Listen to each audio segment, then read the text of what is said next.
Good morning, friends. Welcome to Morning Manna, episode 106. Today's title, Last Kick.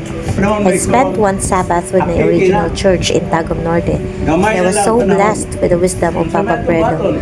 He's one of the founders of the church, a devout elder, father, and grandfather who inspired me so much since I was a kid.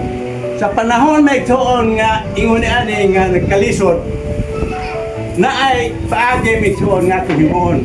Kini mga atlet, di ba mga dumutagan na ay sikreto nila nga samtang mudagan nga magbadaogon sila na ay gitawag nila kanang katapusan man kanang last kick, katapusan nga sikad nga abot at finishing.